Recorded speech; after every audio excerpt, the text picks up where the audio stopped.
Dream Children, written by Charles Lamb. Charles Lamb, the narrator, was relaxing one evening in a bachelor armchair. He slipped into a daydream. His two children, Alice and John, crept about him and asked him to tell about his grandmother and uncle. The narrator knows that children's nature is to hear about their grandmothers and uncles whom they have not seen. He began to tell about his grandmother, Mrs. Field, that she lived in a big mansion which was 100 times bigger than her own house. She owned her home, but a rich member of parliament, Walter Plummer, appointed his grandmother to be the caretaker of his mansion.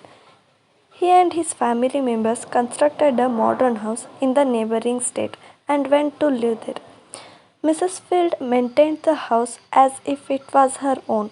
She was respected by all people of Norfolk because she was holy and she knows the prayers written in the Psalms in the Bible. She was tall, slim, and beautiful. She was the best dancer in Norfolk. People had great reverence for her. She used to sleep all alone in the great house. During nights, two little souls, which are ghosts, used to come, sing, and dance around her bed, and she used to silently watch the ghosts. When she told about the two little ghosts to her grandson Charles Lamb, he got frightened. She used to say that those ghosts never harmed her and they used to disappear early in the morning. Mrs. Field, the narrator's grandmother, was upright and graceful lady. In her last years, she suffered from cancer and died. When she died, a large number of people attended the funeral.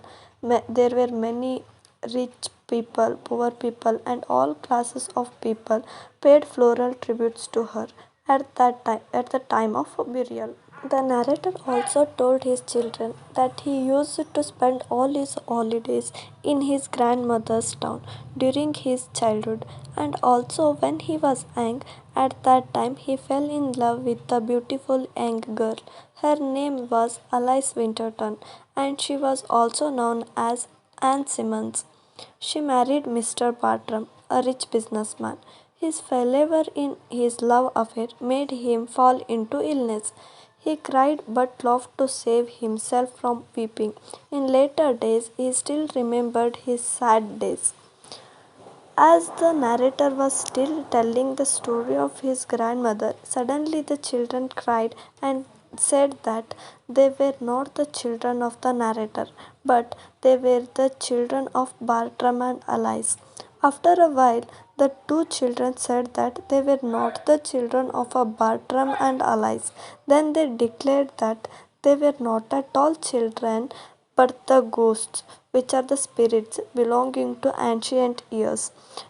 They said they died millions of years ago and they lived in Hague and drank the waters of the river Leith. They forgot who they were. Ever since they drank the waters of the river Leith, they forgot their past and they were aimlessly roaming everywhere like spirits. On hearing these words, the narrator opened his eyes and realized that it was his daydream. He remained a bachelor after his failure in his love life.